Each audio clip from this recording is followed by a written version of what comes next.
Hey everyone, and welcome to the first live stream of the Ultimate Self-Defense Championship, the event that will pit 5 martial arts YouTubers against each other in various self-defense challenges. During this live stream, we will reveal various exciting details about the event for the first time. We did share some information about the event, but there's some really cool information that we're still keeping to ourselves, and some of that we will reveal to you. We'll let you know a little bit more. You'll kind of get the insider details. Not everything, but trust me, this is going to be exciting.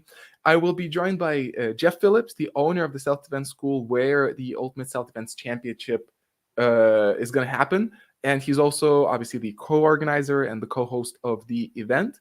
And also at the second half of the event, we will answer your questions, which you have about the participants, the event, the challenges, anything you want to ask.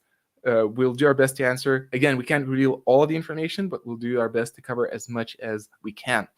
And the last thing before we get this going, I will also remind you that you can still support the Ultimate Self-Defense Championship by going to the website in the description. And you'll go to the crowdfunding page there. And by supporting the event, you will not only help make it a reality, that's a big part of making it a reality, but you will also be the first one to see it before anyone else. Because when these episodes will be made, and there will be about 7 episodes, you will get to see them as soon as they're made, but the rest of the world, they're going to have to wait at least a couple of months until that's going to make it on YouTube and become public. So there's this thing going on there that's going to keep telling you that you can do that. So that's the only time I will tell you that myself. But yeah, make sure if you have the possibility and you want to see the event first, make sure that you go to the crowdfunding page. So now let's get to the exciting stuff, and let's invite Jeff. So Jeff, good to see you. Yeah, good to see you. I know it's fairly late already on your end. You live in the future, but thank you very much for finding the time to do this. My pleasure. Happy to do it. So to really get things off in an exciting way, I actually wanted to go straight to revealing some details about the cool events that we're going to have. And also just to let people know that this is not the first time you do a championship like this, but obviously this is the first time we're going to do with this exciting group. But maybe we can just say a few words about the event itself. Like what's your experience with it so far? What is it? Okay, so it's kind of like our normal training to some extent. So we're doing what we do, I wouldn't say on a weekly basis, but this is going to be on a much larger scale, much bigger production. It's just a number of different tests that test different elements of self-defense, so things that you might encounter. So it's kind of hard to do, and by that I mean if you're walking into the gym expecting to do it, that takes away, I think, one of the toughest parts of self-defense, which is that element of surprise. When you walk in and just something happens, which a number of altercations I've been walking through a place or something, and then all of a sudden, it's on. There was no preparation. And so I don't want to give too much detail. I'll give some, I guess. It's not hard to figure out. Like if you have a look at some of the training we do, that's on my YouTube channel, you can kind of get an idea of what may take place. However, the production is going to be a whole lot bigger than that. And, oh, geez, if I start with some of the events, do you want me to go into any of those? Sure. Yeah. Actually, the one, so we discussed a little bit about some of which we can't reveal, and the one which we are okay about revealing, and the one which I'm like super excited about, you call it hide and go stab, right? Yeah. So we do this one a lot. It's a bit of a crowd pleaser. And it's lucky because our facility just lends itself to be able to do these things. And so previously, before I moved my gym, which we still have access to this old place, thankfully, it's a massive, massive warehouse. Like it's a 3-story building, which has probably close to 100 different rooms. And so what we would do is have a doorway and say to, several people, it could be 10 people, we'd say, run in there and hide. And we'd have 2-3 people with, pretend knives. And, the hide and go stab is a play on hide and go seek. The popular game. Instead of just seeking the person, you got to find them and stab them. And why I started doing this is, I guess I started doing some knife defense drills, and when you would do them and there's preparation and you're standing in a gym and you pull out your knife and that kind of thing, it's kind of calm. There's no hysteria. And the idea sort of stemmed from once we're at this place that had like a cage over here. You're probably not familiar with the game cricket. There are cricket nets where people practice in, so it's basically a big cage. And I had a bunch of people in that cage, and I had the stabbers sort of run in, climb the fence, and sort of run at them, and they had to sort of escape however they could. And it created sort of like mild hysteria, like people were sort of panicking and things. And I'm like, this is what we need to do, you know, because the mindset going into knife defense training, you're not really that scared. There's no real, I guess, negative stimulus if you lose. Whereas this kind of promoted that without, you know, using a sharp weapon or things like that. And it was a winner. And so when we did in the building, we made everyone run. And Matt from Reality Check, he was one of the ones, like, I remember the first time we did it, he ran and he hid inside this cupboard. And he's a guy that, like, nothing can phase him. Like, he's pretty cool under pressure.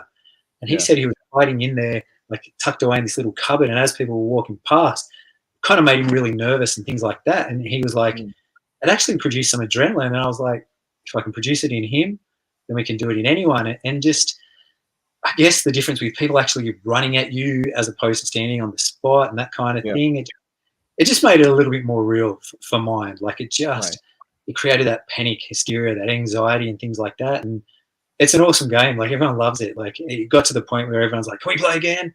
I'm like, come on, we've got to do something else, you know? I just feel lazy doing that all the time. But it's great because we have so many rooms and things that you can hide in. And it's an awesome game. You'll love it. Everyone will love it. It's a good game. So just to kind of summarize so that everyone gets the main details. So, and if I understand that right, so we get the martial arts YouTubers run off, including myself, run off into the building, hide, and then a bunch of guys with knives are going to go hunt us. And our goal is to escape the facility without getting stabbed and without dying? Yeah, pretty much. So the way it'll sort of start, I've got a new sort of twist on it I'm not going to say anything too much about, but we're going to start outside where there's a little car park.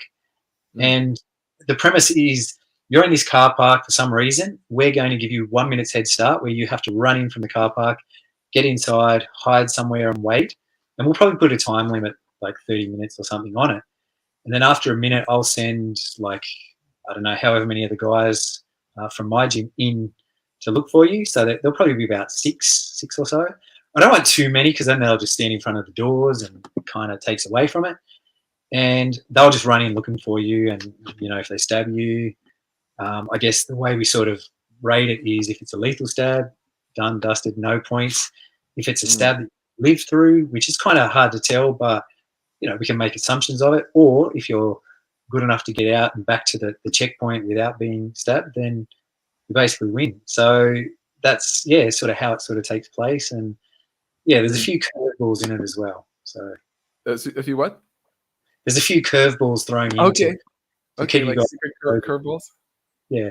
And the other thing is I want you guys to know the building prior. So it's just like you've ran into an abandoned building. Again, it's into like this sort of Jason Bourne style fantasy that's a lot of people do for training. And, you know, I don't want to go down that path too much, but this is a cool drill, so we're going to do it for that. So, nice. And also just one more question to ask. The knives is because we have to assess whether the person dies or not. Is it like a marker and then you later check the t-shirt or something like that? Yeah, it could be. So that's the way we've done it in different drills. We haven't done it in that one. When we've done it in this one, we've used like soft foam ones, but you can kind of tell, like, someone gets cornered and they're getting that sewing machine action on them, and it's like it's assumed. But, you know, again, we're going to do a bigger production, so we'll get something a little bit better than that for you guys. And again, it's, you know, I'm not one of those groups that says, oh, you should train with a real knife. That's just ridiculous. The last thing I'd want is anyone to get cut and seriously hurt. And we'll do it in a safe, sensible manner, but to still get that effect somewhat. Nice. Now, another event that I'm excited about is, I call it Bus Mayhem, but you probably already know what I'm talking about. But so I'll explain the way I understand it, and correct me if I'm wrong. So the intention is to rent a full-on real bus that is going to be driven around, and then stuff is going to happen there, right? And like self-defense stuff. Yeah, so what we did in the past is we would do scenarios on a moving bus. We may not do that, and we'd also just do general sparring on a bus. Mm. And depending on how we sort of want it to go, there's room for sort of areas that we can sort of, venture off into. Mm. But he's going to drive around. So again, we're on this big, massive campus that has parklands and roads and things through it. So what we've done in the past is had the bus driver, drive around in circles, and every now and then he'll lock up the brakes. So you might be fighting, then all of a sudden you'll fall into the seat and get him to swerve and park on slopes and this way and that way, and just mix it up so that it's dynamic, that the environment's always changing. And one little wrong move, you'll find it's all over. Like, we've had people jam people in between seats, and then they're stuck there while the other person just taps them. Like, we play nice for the most part, just taps them, just, it's like to let them know, hey, I've got you, and that kind of thing. And it sort of changes anything, changes your perspective on a lot of things. It'll change your perspective on kicking, fighting on a bus. I'll tell you that. Right. Right. And also, too, now may keep this as a curveball, but I'm imagining a couple of different scenarios. So one is you're sitting there and suddenly somebody attacks you and you don't know who that is, or it can be like this riot where just everyone fights at the same time. Do you have a plan on how that's going to go out, or do you want to keep that a secret?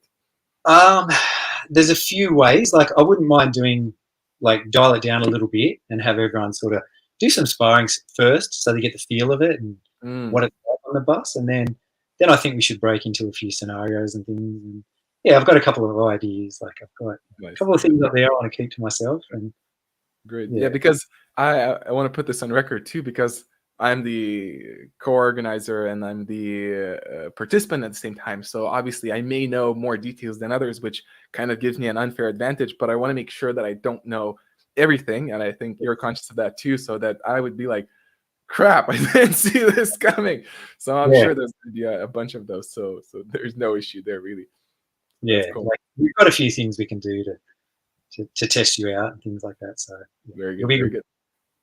And so I imagine we're going to have at least 5, maybe 7 or so challenges altogether. So obviously we're not revealing all of them, but today to keep things excited. But one more we spoke about sharing with people is scenario drills. So yes. I think not everyone is even familiar with what is that. So can you tell more? Yeah, so it's almost like, I don't know if you've seen there was a TV show here that was very popular where I think it's called Whose Line Is It Anyway? I'm not sure if you've seen that. It was from America, where basically the stage would be set up like some kind of room, and this person will walk through a door, and then all of a sudden there's this scene sort of happening. It's almost like you walk onto a movie script and you have to act within it. So it's sort of something similar to that, except it's there may be violence in it, there may be some action, there may not be. You're walking into a setting that we may or may not familiarize you with it. So we may tell you, hey, this is a hospital ward, this is this is going on, and you walk into it. And once you walk into it, you basically have to problem solve on the go. So the way we sort of mark that is we do that in all of our courses. It's one of our basic sort of gradings. We still have them, where we have like a marking criteria rubric, which, based on your positioning, so where you stood when it all sort of unfolded, we'll give you a tick, like whether it's 1 to 5, 5 being you did really, really well, 1 being you didn't do so well, your hand positioning, your attempts at verbal de-escalation, those kinds of things, and your actual physicality. So at the end of it, we give people a mark out of 25. So it's almost like we're going to tick, tick, tick, tick down the boxes, and then we just add them all up, and it'll give you a score. So that way we can score it that way. The other thing I want to do is not make it too sort of Hollywood, because I've seen some scenario training and things that others do, and it's kind of like you walk through this door and this guy's attacking you, and then his wife comes in, and it's like, when's that going to happen? If that happens, it's not random. Quite often, it's because of something you've done. Right. And so I don't want to go down that path of making it too, ridiculous. I want to keep it sort of what you might encounter. But, there might be some twists in it. There might be some that you have to talk your way out of. And if you don't talk your way out of it and you start throwing punches, then it's a fail. But, yeah, we've got a couple of ideas and things like that just to make you guys think a little bit and also problem solve on the spot. So, Yeah, we've got a number of different ones, and we're still sort of talking about a few ideas because there's a couple of little bits and pieces that we want to throw in there, and we're just trying to think of the Sure. best balance of them, I guess. Yeah. I something I want to add in here too, and just why I think these types of exercises and challenges are brilliant in terms of scenario drilling, because I think not everyone understands. Like there's this Venn diagram where there's martial arts, self-defense, and fighting, and there is a connection between them. But still, so many people don't understand how different these things are. Like if you're a really good fighter, that doesn't mean you're going to perform well if somebody randomly attacks you in a parking lot or in an office. But again, not everyone understands that. But you mentioned before we went on record that you had some really fascinating examples when you did these exercises or even tournaments, and then people who had an extensive martial arts backgrounds, they were great fighters, they didn't do so well, did they? No, like I had one guy that sort of comes to mind. He was an awesome kicker. Like I'd hold the tie pads for him, and he'd nearly break my arms. Like he could kick the house down. And then whenever we did anything like that, he'd always forget to kick. And I'd sit there going, like, why aren't you kicking? What's going on? He's like, it's the last thing that pops into my head. And how you act under pressure is very different. And that's where I think that's one of the biggest things in self-defense is that it's hard to maintain control when, you know, perhaps you're scared, perhaps you're anxious, those kinds of things, all those emotions, or even, you know, the reverse side of that when you're angry. Like to stay in control of yourself under those moments is pretty sort of tough. So this is where, like, this is the thing that sort of I want to get out of it. Like, I'm not saying I hope to get anything out of it. I'm trying to stay neutral in this. But what I've seen with my guys is that the plan in your head and what actually comes out under pressure are two very different things. Right. And my job as an instructor is to put you in that position and be creative enough to get you in that circumstance so that it replicates that. So you are, I guess, acting on autopilot as such, Right. as opposed to, like, if you're cool under pressure, you can sit there and think and problem solve. I'm not doing my job because, you know, I've had quite a few altercations in my time, and I think I could count on one hand how many I was in control of, and all of those were because I knew the person that was, you know, the aggressor was not a threat to me. So there was no emotion in it. I wasn't fearing for my safety or anything. So I was able to be in control. But as soon as the other person was a threat and sort of a little bit intimidating, I would start to get a little bit like this, and I would lose that element of control. And that's essentially what we're trying to do with all of this. Definitely, yeah. Yeah, I mean, I only had a couple of fights, but and I know that for beginner fighters, that happens every time. And I had the experience where it's just that you mentioned that autopilot. It just kicks in because the adrenaline is so high, the tension is so high. You still don't know what's going to happen because you're not familiar with standing in this freaking cage with another guy and Yeah. shit is about to go down. So eventually, from what I gather, fighters get used to that, and then they're familiar with the environment. They know the rules, and they know their game plan. But then if you're attacked in the street, that's definitely, or whatever, not necessarily in the street, but that's definitely not something you're planning. You're not like, okay, I think today at 8 p.m. I'm going to be attacked at this spot. It's like, no, it just kicks you.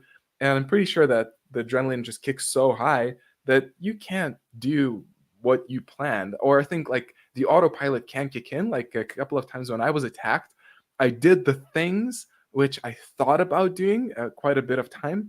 Like I would imagine, okay, if 5 guys attack me, I'm going to do this and this. But then, so that happened. But then still, there was a lot of moments where I'm like, okay, what now? I'm like, I didn't think about what to do now. It's like, it's just like, Yeah. it's a mess. It's a mess. And hopefully we're going to replicate that, right? Yeah, that's my job, is to bring that out and to be creative enough to get that to happen, because otherwise it's just another day in the gym, you know. And particularly for people like yourself that have been in the cage, you know, like Jeff Chan and Ramsey have, and a couple of the others, like, Yeah. um, it's a lot tougher to make people like that feel nervous. Right. And that's one thing about, I guess, you know, my background and things of being in combat sport is it goes a long way. Like people go, oh, it doesn't help work in self-defense, which I totally disagree with. And I guess you'll attest to this, like I've done public speaking and all these other things, which all pale in comparison to getting in a cage. Like Yeah. it's not the same. So everything I've encountered in my life prior to that is a walk in the park. So I just think back to those days and I think, man, you know, I did that sort of thing. And so Yeah. it prepares you. And even though it's different, like as soon as you sign on the dotted line for a fight, I immediately would get like a little bit of adrenaline slowly and it build. Whereas self-defense is bang, it's instant. And yeah, just being able to deal with that and recognize it and be calm. Like the last time something happened to me, I felt it sort of rise and I felt like, oh, I want to do something, but I acknowledged it and I was like, this is what's happening. Back off, like calm down. Let's try and solve this in a better way. Otherwise, I would have lost my job, my day job. But anyway, and yeah, you kind of become a little bit more accustomed to it. And that's what our training sort of tries to do is, make people accustomed to it, desensitize them to it. And that's like, same with sports fighting. A boxer that's had 30 fights, it's not as, I guess, emotional as someone that's their first fight. Like, it's terrifying. I was like this, my first fight, I was, and I was going to the toilet every 2 minutes and, it's terrifying. But, the easier it becomes. Sure. And it's also crazy just to consider, speaking about cage fighting or ring fighting, is that, well, I mean, cage fighting is specifically super crazy because you're literally locked in a cage. You willingly go to a cage where you're locked, and there's two people, the referee and the only other person is there. The only purpose of that person is to beat the crap out of you. And it's like, why do we do this? This is crazy, but we still do it. And I think like with this type of like exercises and challenges like self-defense, there's more kind of reasoning to it, because it's like, okay, well, I'm actually preparing myself because I may get into this literal situation or similar situation, and this exercise may save my life if that ever occurs in my life. But still, it's crazy that we put ourselves out there because we're risking our health. There's still some danger. There's a lot of, it's not comfortable at all. But then, I guess that's what part of martial arts is about. Yeah, and I've had people that have come in over the years, and there's one that sticks out to me is Lejel. Hi, Lejel, if she's probably not listening, but anyway. She worked in customs, and she said that one day at customs, she had to revoke someone's passport, and so this guy grabbed her by the throat, pushed her into the wall, and she said it just felt like in class. Like she had that happen to her a few times in class, and she just turned around and started attacking the guy and basically hit him several times. He sort of backed off, and then there's no story that she, destroyed the guy, but she hit him 4, 5, 6 times or whatever it was, and then made him reel back and fall back. And then in the meantime, it gave security enough time to come in and pounce on him. And I don't want to say it saved her, but she was just like, oh, it just felt like class. I wasn't nervous. I wasn't scared. It just felt like I was going through one of those drills, and I was like, what we do it for. So definitely. Just quickly to honor, there's someone who made a sponsored comment, so I wanted to bring up. The person is saying that there's dueling versus counter ambush, and essentially I agree. There's a very big difference between when you're like, okay, let's do this, versus just shit hits you out of nowhere. Oh, it is. Like thinking back when I was younger, like I probably said it before, a lot of people, I must have a face that they want to hit. And, like once I was walking through a nightclub, I still remember it, New Year's, some guy just punched me in the face. I have no idea why. And then before I knew it, we're on the floor and we're, fighting and things. And there was no time for preparation. There was nothing. It was just instant. And so again, that's that autopilot. And the thing about autopilot is people say, oh, muscle memory kicks in. Well, not really. Like all those videos like that you posted and I sent you about judo guys having fights and, they're not doing judo. So autopilot's kind of different. That's why like this is so interesting because, essentially people are probably predicting, you're going to do this person's going to do that, Jeff Chan will do this. We don't know. Like we don't know. And that's the beauty of all this. It's anyone's game. It's anyone's fight. Right. Who knows? That's actually something I wanted to dive a bit deeper into as well, because people are already like placing bets. A lot of people are like, oh, Jeff Chan is gonna win because he's a pro MMA fighter, or someone else is like, oh, Icy Mike is gonna win because he's a former police officer. But then I'm not placing bets myself, although it's hard not to predict like who's gonna do better. But we spoke about this as well before off record, and I guess the truth is, it's just super difficult to really tell. Like being an amazing pro MMA fighter does not guarantee you will do well under these conditions in these scenarios, right? No, absolutely not. It's like we don't know what people are going to do in the scene, in the situations. Like take for example the bus, and I don't want to pick on any of the guys. I don't know them, but if they're primarily a kicker, Right. like you have to do something else on the bus, and we're going to give a lot of different rooms and environments that will rely on different skill sets. There's also no weight divisions. There's a couple of Yeah. curveballs that will require a lot of thinking. Some people will be able to think and problem solve quicker than others. Like there's so many Right. factors to consider, and that's why like I'm not sure. Like people shouldn't be sitting at this going, oh, it's this guy does this art and this art will win. It's more about the individual. To for mine, it's you know you could get 10 karate guys and they'd all have a different response. You Yeah. know, it's based on the individual as well as the training. Um, but again, like it's so unpredictable. I've got no idea who's Right. going to win. Yeah. You just reminded me of a kind of funny, quick story from my back in my Aikido days, and I just did it for a few years. I was still like a teenager, but then we gathered together with the Aikido guys, and one of our guys said a story where his classmate, he said like a geeky guy, doesn't train martial arts, like wears glasses and really like skinny. He was walking and he was attacked by someone, and apparently he just punched that guy and kicked him or something, and walked away, and that was it. And we were all like, okay, damn, and that guy doesn't even have any martial arts background and doesn't know physique, but we were all impressed, like, did and we were kind of wondering, like, would we have done the same thing? Like, would have I been able to respond? And like, you never know. It really depends on the person, right? Yeah, and also their frame of mind in that particular day. Like Right. you could be in a good mood. I've said before, like if I've had a really good day and I'm happy, the last thing on my mind's fighting. But if I've had a bad day at work or something and I'm stressed, like I'm not saying I'm looking for a fight, but I'm more likely to. So there's that sort of element, and that's like my other job. I was running some boxing classes and things in jail, like in some of our prisons here, Yeah. and there'd be some big, scary looking guys, and I'd sit there going, "Damn, like I'm a bit sort of scared to be alone with this guy." And then they'd be hitting the pads, and I'd be like, "What? Like, really? Like, looks can be very deceiving. Like, and Right. yeah, just, there's so many other factors to consider. It's not cut Right. and dry like people tend to think it is. Right. It's just so many other factors at play. True.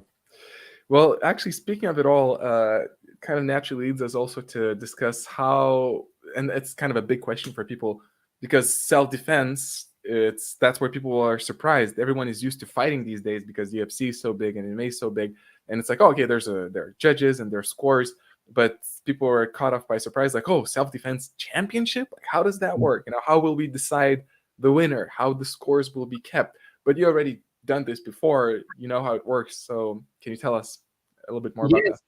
So a couple of them, when there were different engagements, where people would say be fighting one another or things like that, we'd have a panel of 5 people who we'd film it and then we'd watch it, and we wouldn't decide who won on the spot. We would sit there and go, okay, I think this guy won because of, and we'd be watching it in slow motion, go this, that, and the other. See this hit there, I think that's a fight stopper, and things like that.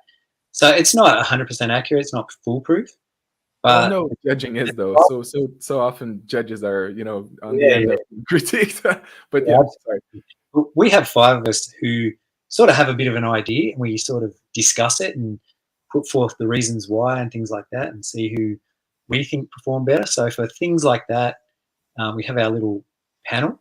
Um, Another option could be, but then I think this leads to being a popularity contest, is if you put the actual encounters online and who gets the most votes, but could turn out to be a popularity contest. Yeah, When it sure. comes to buy things, like you were saying about the shirts, when we've done that in the past, we've made everyone take off the shirt, we've laid them down, and we've had a look and been like, yeah, that's not good. This one's, and we've judged it that way based on the amount of cuts and slashes and stabs and whatnot on those particular shirts or headgear.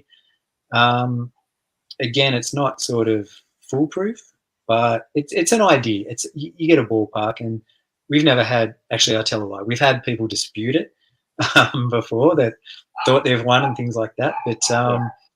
it's we have that many people there involved in judging that it's kind of hard to tell. And that's the other thing too that I want to sort of get out is that, particularly when we do all the knife stuff, my attackers are going to try and attack. they're not going to go and stick their hand out and let people perform who want to. I'm going to reward them. Like if I'm going to give each of the attackers a different color marker each or whatever it is. And if there's blue all over everyone's shirts, that they get an award of some sort, you know, like it's not, they're not there to make people look good or anything like that. They're going to be rewarded so that they're non-compliant basically. So there's that. Some of them can be a process of elimination, like some of the events. I don't want to go through too many of them. Right. Like, yeah, a couple that we have, it's basically you're competing as other people. Like I was saying, the marking rubric, here's me, you know, being a teacher coming in. As we tick through, we have scorecards, you know, you might have 25 and someone else might have 24. It's sort of clear cut in that way. So we do have systems of marking it. It's really difficult. The most difficult one, which we won't be doing, is weapon against weapon. That's the hardest one to score because it's like, well, you got hit in the head with a stick, but you stabbed me 30 times.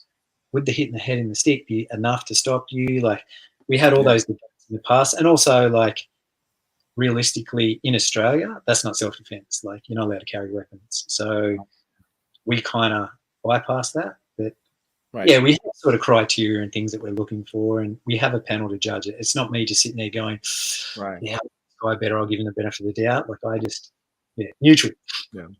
So essentially, there's going to be at least like 5 judges, and then each, if I understand correctly, each exercise, each challenge will have different curriculum, and then we're going to get scores, and then who gets the most score by the end becomes like the ultimate self-defense championship champion. And it'd be really cool to have a belt, you know, give someone a belt. Actually, I thought, we should do that. And so we just keep an ongoing score. And I don't know, this is another thing we're going to discuss. There's a couple that are thrown in there that, you know, you could argue, is it really self-defense? And you could argue both ways. And we're thinking, you know, the ones that are clear-cut self-defense, they'll award more points than the others. So my advice to competitors is, you know, number 1, keep doing your training. Number 2, knife defense. And number 3, be able to run, because running in self-defense is big as well. So, yeah. Cool. Well, I think the last thing I want to bring up between us before we open up this for questions is what aspects are you most excited about? And I have a few ideas of that I'm going to pitch in myself, but anything that comes up to you, like what are you excited most about, you know, this happening? Like, I want to see that the conclusions that I've drawn through training people, you know, over the last 15 or so years, you know, if it's uniform through everyone. So we haven't done these tests, say, for example, we've had some people that are borderline pro combat sports people, but maybe not to the extent of some of the competitors there. Yeah. It's really cool. Also, you guys have an extensive background. You're not from our way of thinking as well. So I think that's good. So all I'm about, you know, is just finding if my conclusions are correct. And we're all about finding the truth, you know, like, I think it's really hard to sit there and go, oh, for self-defense, you should do this art. I just want to see, like, I want to remove my connection to anything away from it. It's going to be hard. Like, Matt's one of my guys. Granted, he hasn't been training a lot lately. You have to get back, Matt, pretty soon. But, you know, aside from that, I'm just curious to sit back and watch, and also, like everyone else, to see how you guys all do, because, you know, some of you have really, like, you all have really big followings and things like that, and public perception of people and things like that. It'd be good to just see how it all plays out. Like, I'm really curious, and it could, I guess, my legacy in all this is just to show people that realism and how, you know, acting under pressure and its relationship to martial arts and things is not what people perceive. Like, that's what I'm mostly looking forward to. It's just seeing how everyone acts under pressure, basically. Yeah. Also, a couple of things we actually discussed about before that I know we're both excited, and what I wanted to pitch in as well, kind of reveal of details too, is that we're intending to do like vlogs before and after to see how the participants thought they're gonna do, and then usually, as we discussed before, things don't go as you plan, and then to see the actual kind of reaction and experience of, shoot, like you know, this is the emotion that we get after and before. So I think that's going to be super exciting too, right? Yeah, to make it, like, my idea is to make it like sort of like, I don't want to say Enter the Dragon, but in Enter the Dragon, how they start filming and that guy Saxon guy's at his house training, and then Bruce Lee's at his house, and then Jim Kelly's Right. at his place, and the cops are harassing him, and I'd like to see everyone's story, at their Right. home, put their flag across the screen, this guy's from here and here and here, and how they come together. And then just like in Big Brother, how they have the diary room. So it's like, oh, okay, we're doing this event, it's knife defense. This is what I plan to do. My intention is to control the knife-bearing limb. Let's see how it goes. And then once it's finished, oh, okay, this wasn't as easy as people make it out to be. Like, I was trying to grab, all those kinds of things. So perception, reality, and yeah, just to get their commentary on what their plan was, what actually took place, and how different the two are, or how similar they are. Like, Yeah. either way, I'm easy. I'm really curious to see. Like, yeah. Same here, and also too, I think just kind of realized right now, it's going to be exciting as well because, as you mentioned, like each of the participants have a sizable following, and we're used to seeing the personas. We're used to seeing them, in a clean kind of environment, like they're them presenting things. But this is going to be so much more closer to kind of reality television or reality upon itself, where we're after like you have this adrenaline-packed experience, and you're still full of emotions, and then you get to talk what happened. Probably you're going to see, kind of different faces and different aspects of these people that we're usually used to see in a very kind of clean and conditional environment. So I think that's exciting. They've lost control to an extent. Like they're letting go Right. of, they're controlling the outcomes and things on the videos they produce. This time it's out of their hands. So I really admire that. They're willing to put it on the line, and just Right. as long as it doesn't become like, I don't know, the Ultimate Fighter house where people are crying and hugging each other, oh, let me bang, bro, any of that stuff. Like, yeah, it's like, because even around, the campfire and things like that, and just in the house, the conversations, it could take on a life of its own, and there could be some really quality conversations taking place, and filming some of those, and roundtable discussions and whatnot. Like, yeah, I just think there's a lot to this. There's a lot of information and knowledge that could come out from it, and I'm really excited to see. True. Well, I do want to announce to everyone watching this live that we're now going to be open to questions, so we can start laying them down in the chat. I'll bring up the ones I see. It takes a few moments until there's a delay between the chat that we see, so you can start now and we'll get to them soon enough. But one question, until we get the questions, one question that came up frequently, and I thought we can already discuss here and now, is sparring. Like a bunch of people are like, "Oh, sorry, these guys are gonna spar. I wish they would spar." And I can just like give a kind of a happy moment to those people who are looking forward to it. I won't be surprised because we will film like a bunch of collabs afterwards, like videos for our channels between each other, like which is going to be off aside from the event, and we may do some like sparring just for our own selves for the fun of it. But sparring is definitely not going to be like part of the sparring between each other. It's not going to be part of the Ultimate Self-Defense Championship. And I think to some of us it's evident why, but maybe if some people are confused, like why wouldn't you do that? Maybe Jeff, we can kind of introduce that. So the contestants will be pitted against one another. So there will be instances where they will be up against each other. Would I call it sparring? I'm not so sure. But they will be up against each other, like in different situations. There will be some short bouts of, fighting, I guess. But general, like, your typical MMA sparring, like, do we really need to have that part of it? Like someone I know, one of the questions is like, oh, come to my gym and we can all do BJJ. And I was like, why? Like, what's the point? We could do that. And like one of my favorite sort of combat sports things was when there was a 1 round boxing, 1 round kickboxing, 1 round MMA. That's kind of cool, but that's not what this is about. They will be pitted against one another in a fight as such, but it won't be like sparring. Like, if that makes sense. Yeah. I want to add as well, like my opinion about the not doing like clear-cut sparring between the participants is first of all, there's weight and size differences. I think in a self-defense situation, that does play a difference, but it's not. I mean, to some degree, it's not as major. It's not like when you're in a fight where it's very conditional under very specific rules. Size and weight and height gives a very huge advantage, and I think that's not fair already in that regard if we're scoring that.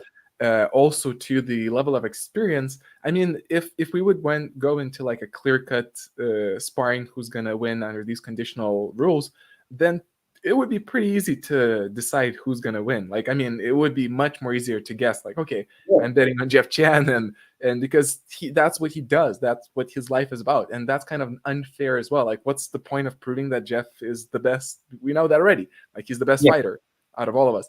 But to put us in different environments, different situations, where we're going to be tested on all levels, which you mentioned, like includes creativity and ability to manage stress and handle the unknown, all of that will reveal so much more than just some conditional sparring. So yeah, I personally as well, like, I don't want to mix those two together.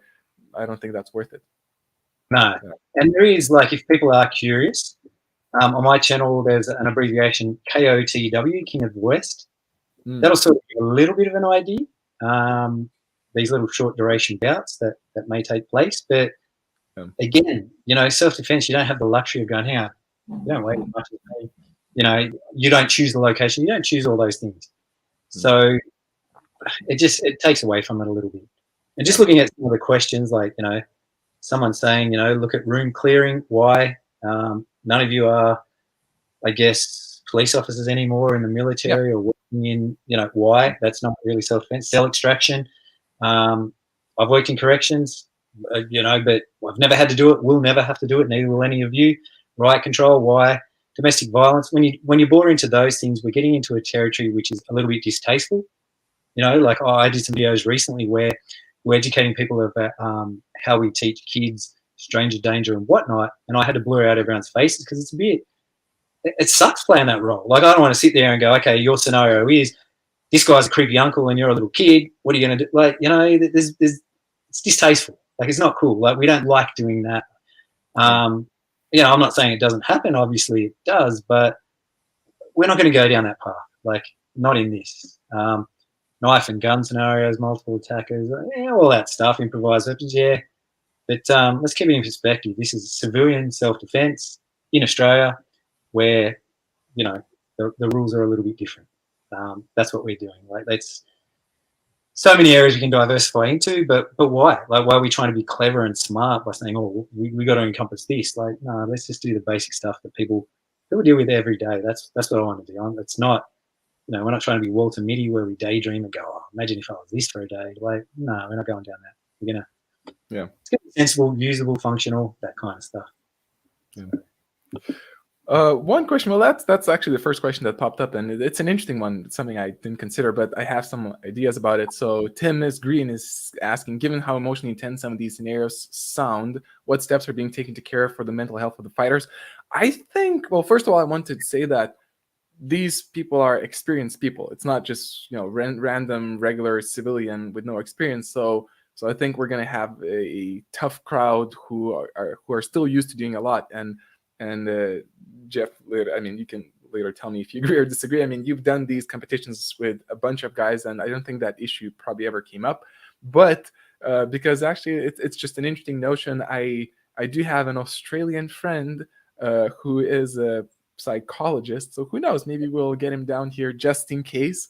But personally, I really don't think that's gonna be necessary. What do you think, Jeff? Yeah, I can't address this with sounding insensitive. Like, people need to realize that, I'm almost 50, so I'm a bit old school. I'm not going to create a safe space for people to go and cry in. You've consented to doing this activity. Right, doing. Exactly. There's the consent. Like, if you need some tissues, don't sign up for it. Right. Yeah. True. The world's becoming way too soft these days. Yeah. I agree. That's a good point as well. Okay. What else do we have? There you go. So, Neo, it will be real life. Well, I think the question is, will there be real life situations I think, yeah, essentially probably the question is, we kind of covered that a little bit, but some people jump in and jump out, so I think we can cover, essentially, I think the question is, will there be real life situations like replications of scenarios? Yeah, and it's not so non-stop till drop. No, we're not, I don't want any of the 5 to get hurt. I don't want any of my guys to get hurt. And when I say hurt, I mean injured, like seriously hurt. We're going to get black eyes and bruises and headaches. That's unavoidable. That's part of this.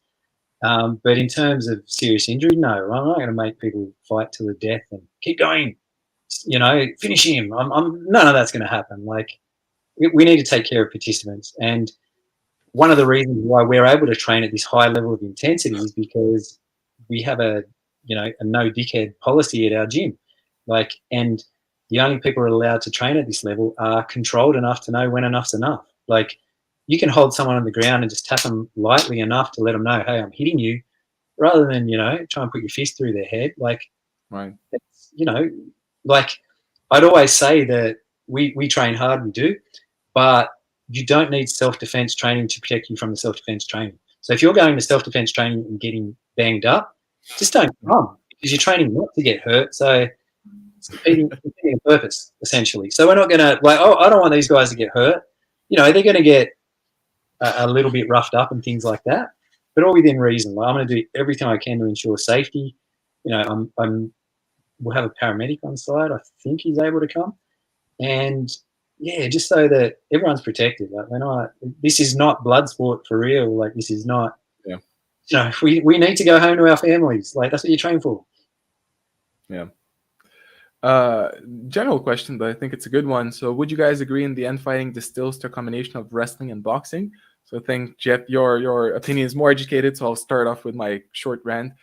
Personally, I think yes. I wouldn't simplify it as much, but I think from the scenarios I've seen, most of it, yeah, it just comes to that, like effective martial arts too. What do you think?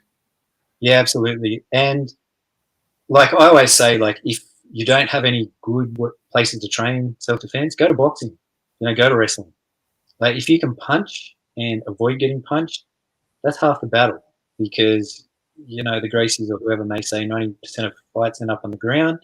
100% almost start standing.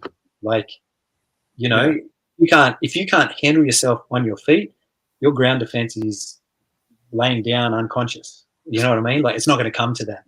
So you got to be able to box. You got to be able to wrestle, and you'll see, like, most of the stuff that comes out is the stuff that you learn in the first 6 months of any art.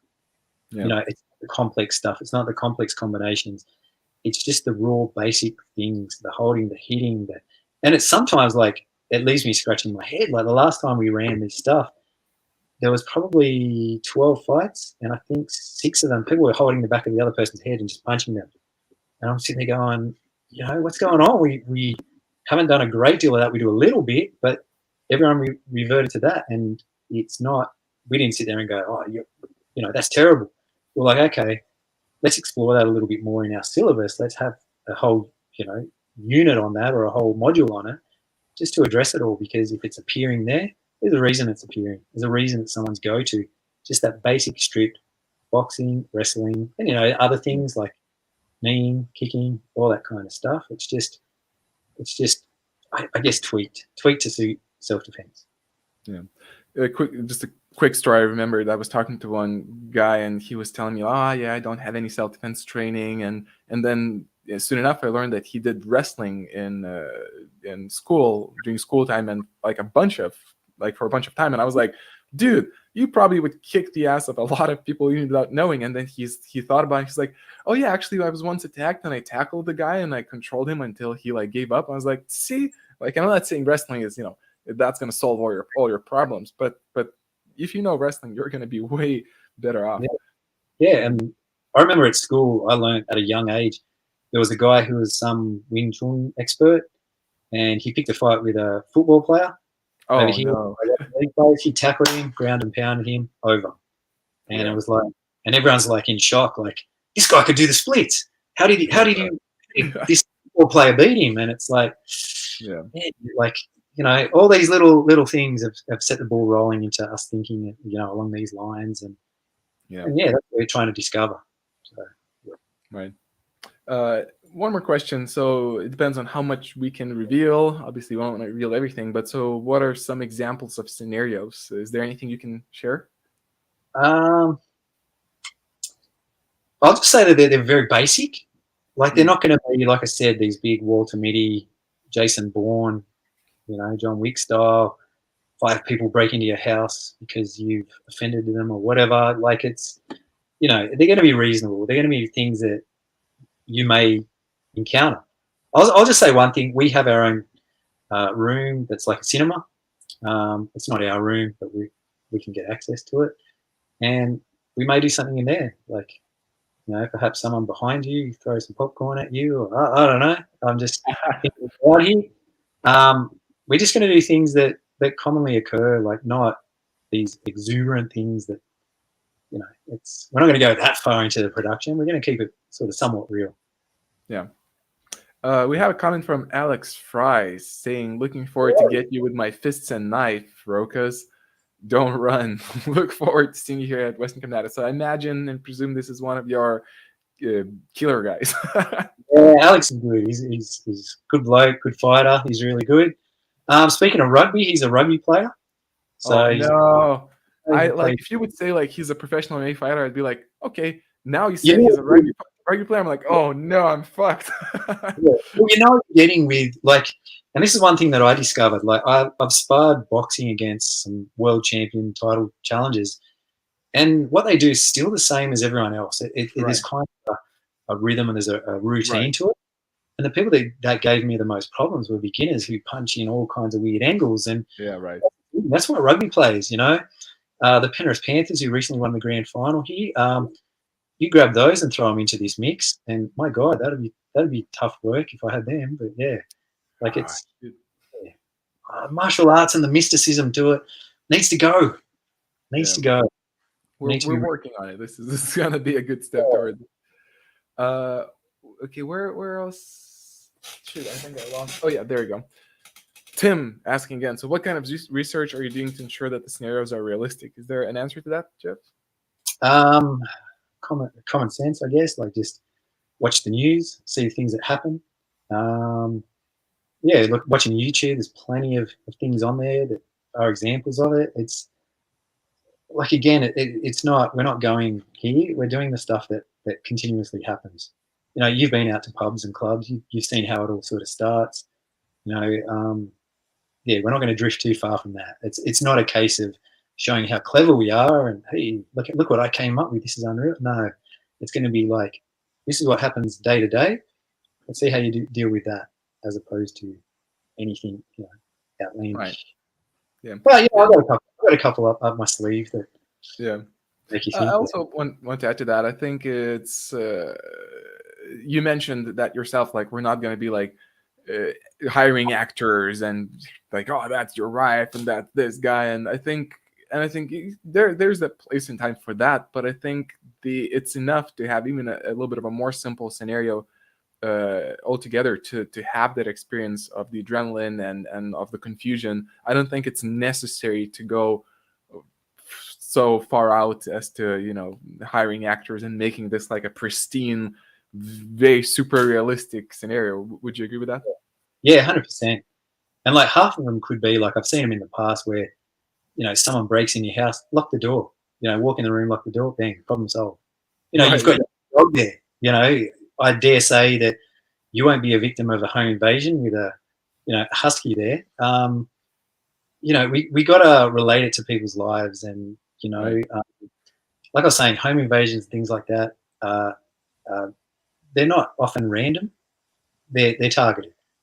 Someone's engaged Yeah. with people that they shouldn't have, done some things they shouldn't have, and become a target for those reasons. And if you're a person that doesn't do that, then you know what, it's probably not going to happen to you more than likely.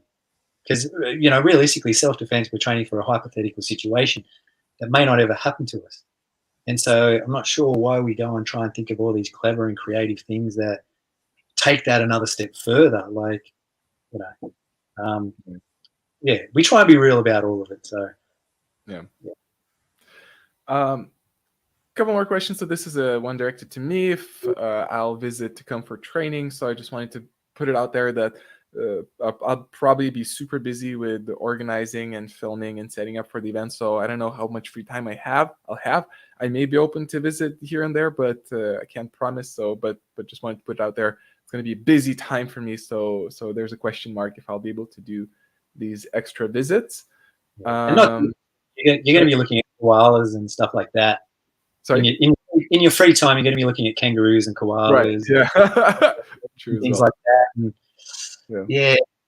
I think Bondi Beach is a little bit more appealing than a gym, but that's just me. True. Chris is asking if Steven Strangles people, that's another YouTuber, is he going to compete? From what I know, he actually wouldn't be able to make it this time, so that's one of the reasons he's not on the list. But who knows? Maybe next time he'll be able to make it. And also, I'm surprised that nobody asked yet. So I'll just bring this on record as well. Most of the people were asking, where is Jesse Enkamp? He's, for those who don't know, another YouTuber, martial arts YouTuber. So I just wanted to put it on record that Jesse initially has agreed to participate, but his schedule changed, and there's a big question mark if he will be able to make it. I'm still hoping that maybe things will change, but and it's not set and definite that he won't be able to make it. So I'm still waiting for a confirmation. But that's the situation. He was supposed to be a part of it, but he can't make it at the moment. So hopefully that'll change. Also, another question, since nobody asked yet, and I'm waiting for more questions to come up, is about more participants. I know a lot of people are like, oh, you should invite this and you should invite that. So the situation is that organizing this event is very expensive, especially because of the flights. And so that's why we have a limited amount of participants right now set to this number. I have a couple of people lined up who may join us if somebody can't join for some reason. If we get more finances than expected. So that a lot depends on sponsorship and crowdfunding. But there's a limited amount of people we can have this time because of how expensive this thing is. So I just wanted to put it on record so that everybody would know. And I'm looking if we have new questions now. Well, there's one. I can also quickly tackle that one. So did you try to convince pro MMA fighters to take part in? So Jeff Chan is a professional MMA fighter, so that's already set. Then Ramsey Dew, I believe he had some professional fights. Obviously, he's retired as a fighter right now. But we have already, essentially have a bunch of fighters. And to have even more professional fighters in the same setting, I think that kind of defeats the purpose. That's not the reason to go. I think, Jeff, you mentioned a cool idea that hopefully we may pull off for season 2 if this one is successful, is to bring in more pure guys, like more pure BJJ guy, pure boxer, pure wrestler, and to see how these participants will do, because now we have fairly well-rounded people. So you want to add to that, Jeff? It's going to be inconclusive, like what style is better based on this group, because you all do everything, and you watch your videos, you're training everything. So who knows? And I'd like to just go to the local pub and grab someone and say, hey, jump in this, just to see how the guy, that's half tanked jumps off a pub stool and how well he fights, or just an average Joe, or like a rugby player, or something. Just other people to throw into the mix would be good. Later on in season 2 or whatever. Yeah. Just different people from different walks of life, and it'd be really interesting. And also to alleviate some of the myths would be good. Like, I know how people assume, oh, he's a police officer, he can fight. Well, yeah, it'd be good to go and just get a police officer and, see how that goes. Get a prison guard and things like that. Like, believe me, I've trained with a lot of them, and you can't just sit there and go, oh, they work in this profession, they're good. It's not the case at all. Yeah. How little they know. 100%. I realized over exploring these subjects that the same applies to military people, and you mentioned police officers. Like, everybody expects, like, oh, these are like SEAL team guys. They're killers. They definitely know how to kill someone with their bare hands. But I spoke to a Navy SEAL guy who even he was like a pure on Navy SEAL guy, and he later led the training of the guys.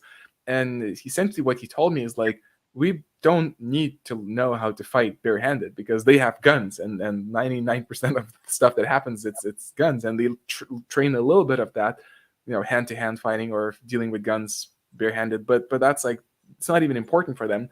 But also, on the other hand, like speaking in general about military stuff and police stuff, I think often there's a misunderstanding there too, where the training, the way they're taught, like the seminars, the instructors don't really know what to look for. They teach the wrong things, like, and they don't have the funding, they don't have the time, they don't have the right instructors, and they learn like few like wrist locks or something, but they don't do pressure testing, they don't do scenario drills, and most of these guys are never prepared to deal with these situations. And yeah, but that's what we expect. It seems like you had the same impression, right, Jeff? Yeah, because one of the guys at my gym was really high up in our police system. Like he was one of the heavy duty guys. So like if things got really bad, he was called in. And his knife defense was he'd go in with chain mesh gloves and just grab it. So if they try and stab it, he'd just catch it. He's got a chain mesh suit on. He doesn't need techniques. And he's telling me, yeah, he grabbed this guy and was punching him, and as a chain mesh had hit his face, he said his face was peeling. And it's not, they learn all these, techniques and things. It's not the case at all. Like it's, they have tools and implements which assist them greatly, and not to downplay what they're doing. It's really tough, but Sure. it's just, it's not the public perception is, that's all. That's what I'm sort of trying to get. Yeah, definitely. Yeah. One more question. Will there be some challenges which will be collaborations between the participants? So I guess the question is whether there will be challenges where guys, like participants, will be doing it at the same time versus a single challenger at a time. So Jeff, you mentioned that before. We can bring that back. So do tell. Yeah. Just if you get on my YouTube channel and type in KOTW, search for that, you'll get an idea of some things that they may or may not be doing.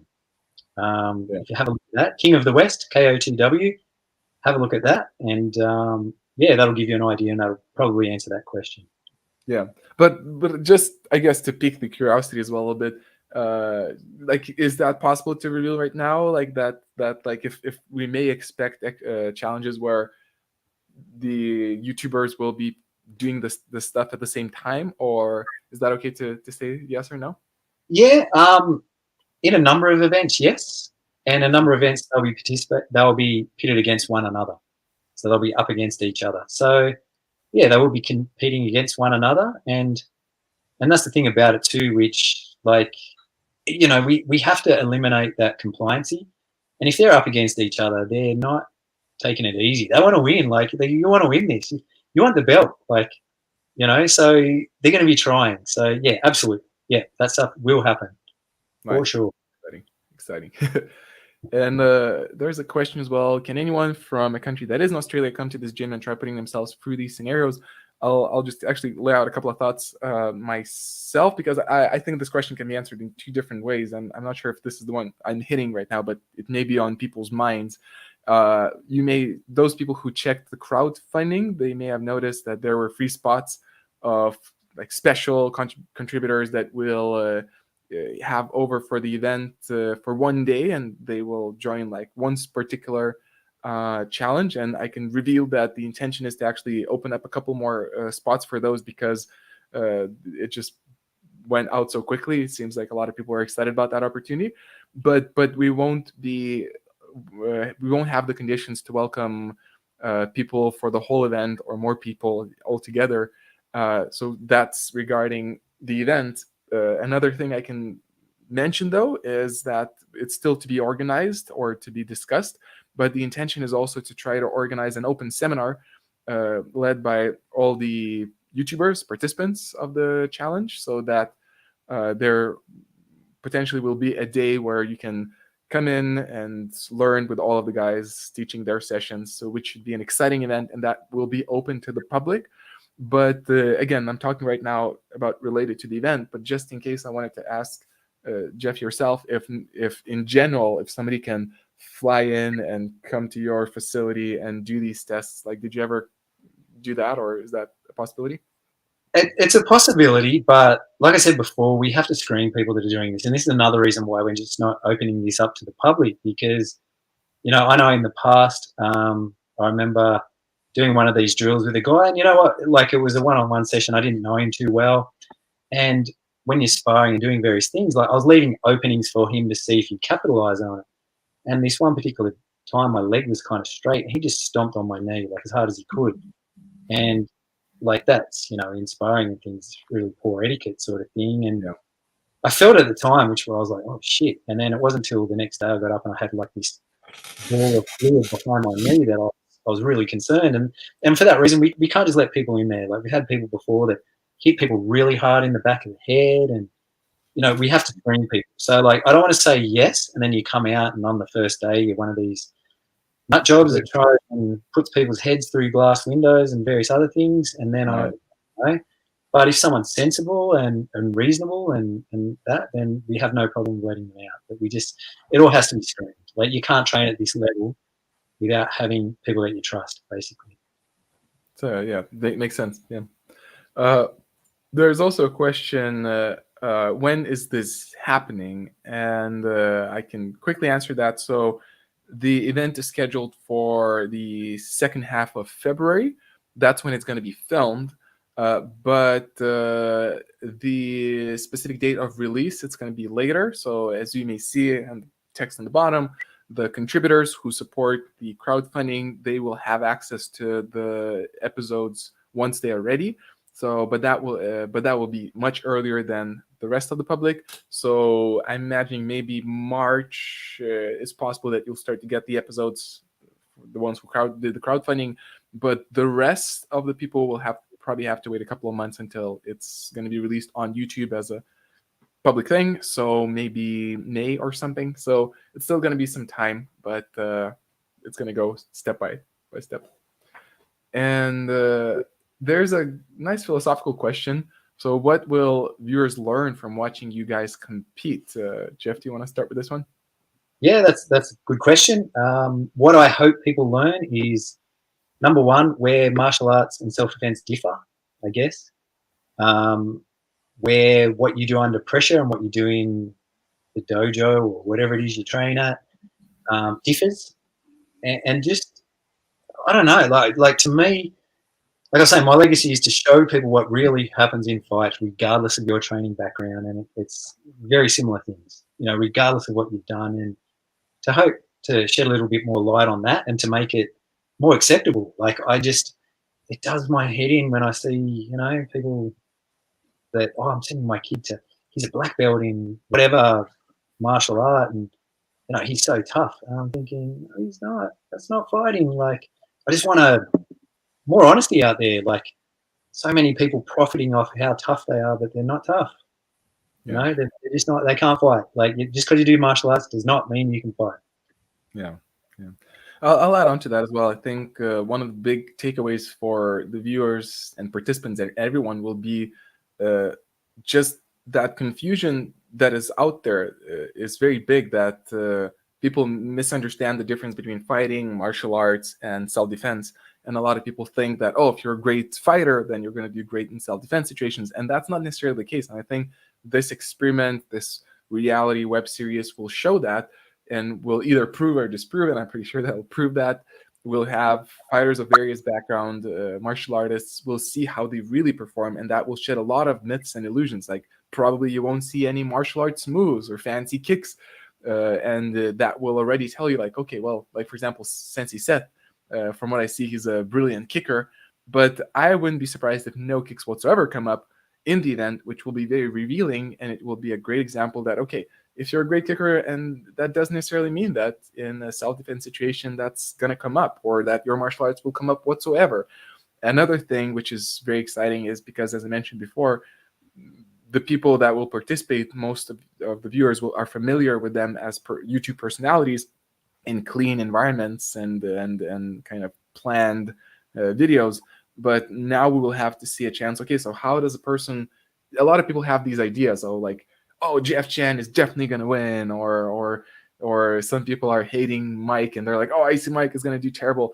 And just to see what's really going to happen, because probably a lot of the things will surprise you and you will be like, oh, actually, it's not how I expected whatsoever. And I hopefully that will create more humility in people of realizing you can never know until you do these tests. You can never guess and just theoretically decide, oh, this guy is the best because, you know, I said so. So do you agree, Jeff?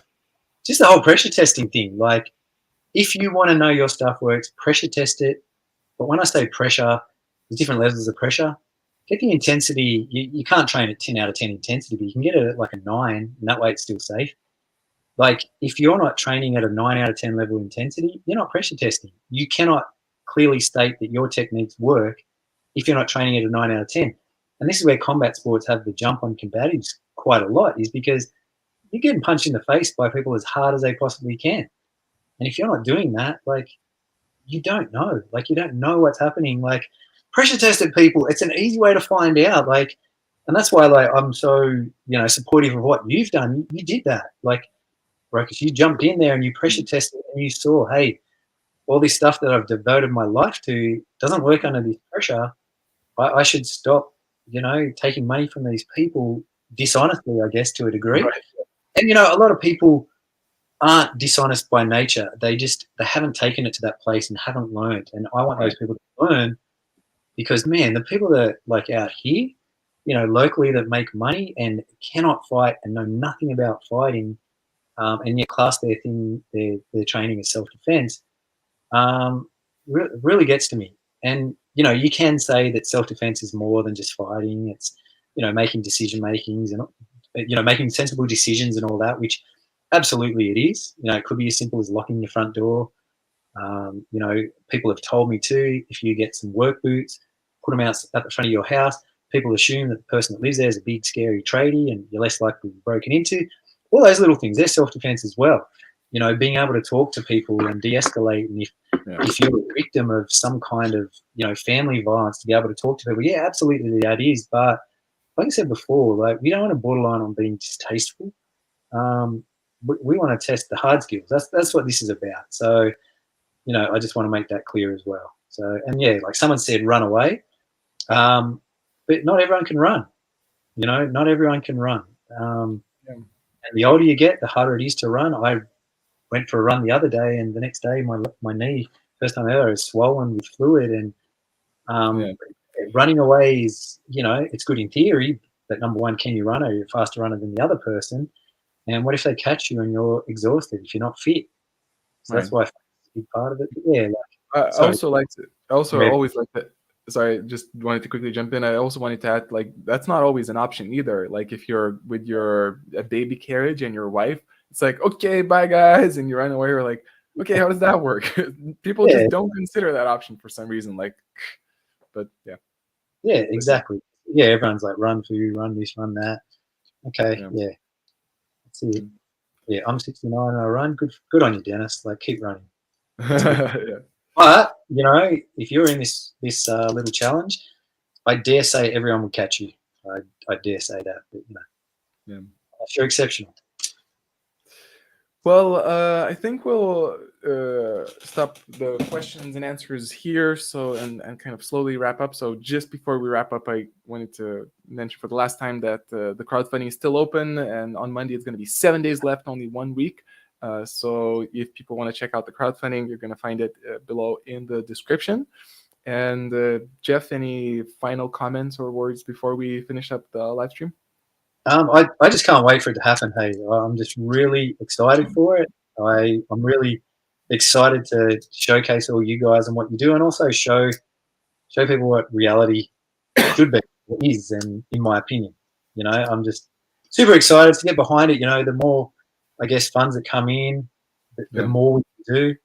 You know, even sponsors, if there's any martial arts equipment sponsors that can, you know, supply headgears and things, that would make it look a bit better, because, you know, I've got heaps of it, but it's probably not all uniform. Like, everyone to have different, but I want everyone to have an even playing field, same gear, same everything, and then that way it's fair. And yeah, I'm so looking forward to it. So are my guys. My guys are ready. Sorry? So are my guys. They're ready. Like, we've been. Man, I'm already afraid of your guys. They're good people. They're all good people. I'm Yeah. sure they're nice, but I'm sure they're gonna beat the crap out of us too. But that's gonna be fun, an experience of a lifetime. Yeah, just my final words as well. Just wanted to say thank you to you, Jeff, for being the co-organizer. Because there's a lot that's going to happen on your end in terms of coming up with the exercises and dealing with all of us guys. But yeah, it's really exciting and looking forward for this to evolve into the next steps. Yeah, same. And Awesome. just to have this nice finishing touch as well. People are saying the same thing. Thank you, Rogus and Jeff, and the rest of the participants. This is quite interesting. So cool. Yeah. I agree. Well, good. So last time I say it, crowdfunding is below. Thank you everyone who already supported and looking forward to make this happen. So thank you, Jeff, and let's tune out. Thank you. And